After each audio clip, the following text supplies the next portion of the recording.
Language acquisition in all of its facets have been researched for years. To begin, it is imperative that two terms be defined. Monolingualism, also termed unilingualism, is the knowledge of only one language, and multilingualism is the proficiency of two or more. The general conclusion is that monolingual speakers have a slight disadvantage when it comes to learning a second language, as opposed to bilingual or multilingual speakers when learning a third language. To answer the research questions, the literature review focused on studies that have examined linguistic effects on language acquisition, language competencies, how they are affected, and if there are variances in how they are developed. Language acquisition is an exquisite and intricate fragment of a system of communicating. It is a classic human characteristic which gives us the capacity to recognize and understand language on many levels and to produce it as well. In language learning, there are four elemental language skills that one develops when acquiring a new language: listening, speaking, reading, and writing. We can break down the language skills into two types, macro and micro. Macro skills being the primary competencies a learner predominantly develops in language, and micro being the subordinate skills such as grammar, vocabulary, and pronunciation. Prior linguistic knowledge is the amount of information an individual has stored about the language or languages they currently know. Prior linguistic knowledge generates cross-linguistic influences, how the various languages one knows influence the use of one another. Sanchez found that background language activation occurred during word construction challenges, and the language that found to be triggered together with the third language was the second language. The results demonstrated that as the participants were attempting to learn English as their third language, their second language was shaping their learning process in various linguistic ways. Rath performed a similar study. Verbal morphology results showed that cross-linguistic influence of a background language, other than the first language, even if at a low ability level, could have an influence on a learner's capability to notice morphological faults, at least in the case of typologically connected languages. Rath pointed out that the method of working through the second language knowledge bank to understand new third language material is undoubtedly exclusive to third language acquisition. Overall, Rath indicated a beneficial effect genetically related languages have on learners learning the third language, and this is due to similarities on many levels. Klein held various hypotheses, predicting different outcomes for unilingual versus multilingual learners, based on Chomsky's universal grammar principles. Results showed that multilinguals clearly surpass unilinguals in lexical knowledge, definitions of words as stated by the dictionary, and exactly how people utilize the terms, and the subcategorizing of terms, which contributed to the hypothesis that prior linguistic knowledge aids in the area of lexical learning in general. Tawasi and Mota examined the source of language transfer in English as a third language in Brazil, amongst monolingual and those partially or fully bilingual. At the lexical level, the greatest cause of influence was the participant's second language.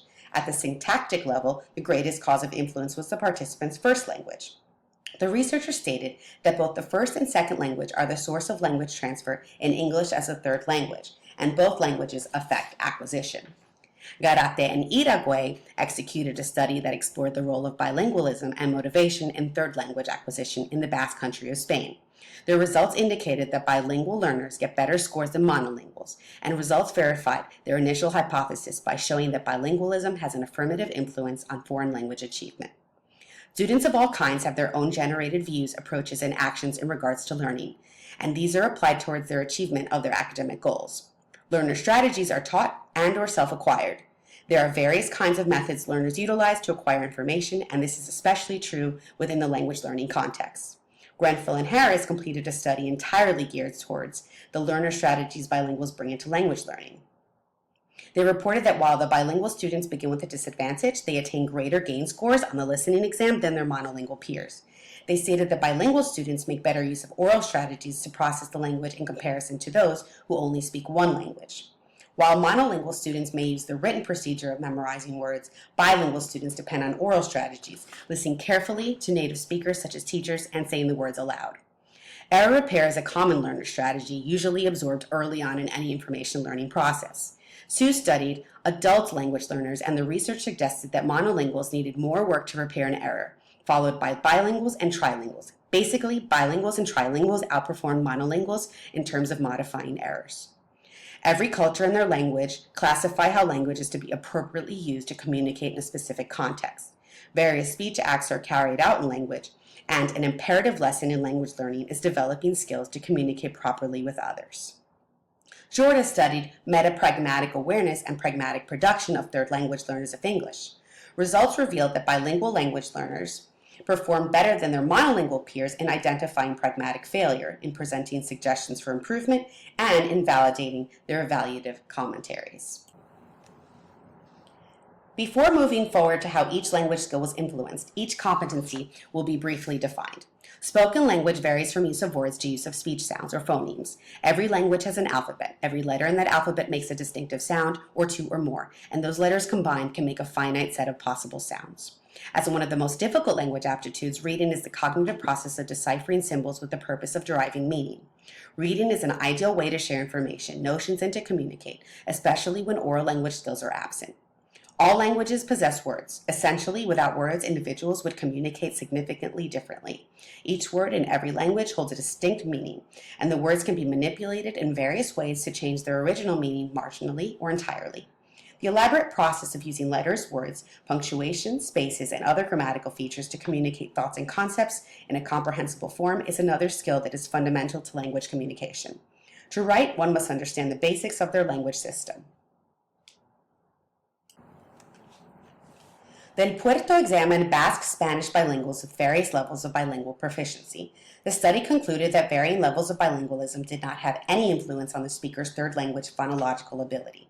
The researchers stated there was no significant difference among the accurate identification of English phonemes by the participants who displayed a higher level of bilingualism, and the correct distinction of English sounds by the students who demonstrated a lower bilingual proficiency.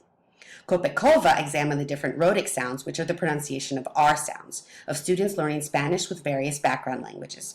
The active bilingual group performed considerably more precisely at producing both Spanish rhotic sounds during each testing time. The overall findings, although a small sample size, suggest that active bilinguals compared to foreign language speakers possess an advantage in the production of new sounds. But that advantage is modified by the degree of similarity between the phonologies that exist in the multilingual's repertory and the overall level of complexity of the phonetic features acquired. Kramer and Shunin researched the degree to which semantic word knowledge supports understanding of reading. The study indicated an advantage for monolinguals as significant delays in reading comprehension skills of bilingual children are signaled, despite their having received the same education as monolingual children. Monolingual children performed considerably better. It appears that bilingual children have less semantic knowledge about terms accessible than monolingual children.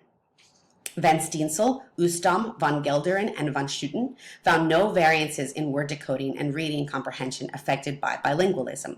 It was inferred that bilingual students had more advanced reading skills on hand than their monolingual peers, but that the use of these skills is hindered by their more limited second language vocabulary knowledge, signifying some sort of linguistic limit. Reading was not only investigated by Van Steensel et al., but vocabulary within that context as well. The examination shows substantial differences between monolingual and bilingual students in metacognitive awareness, and specifically vocabulary knowledge.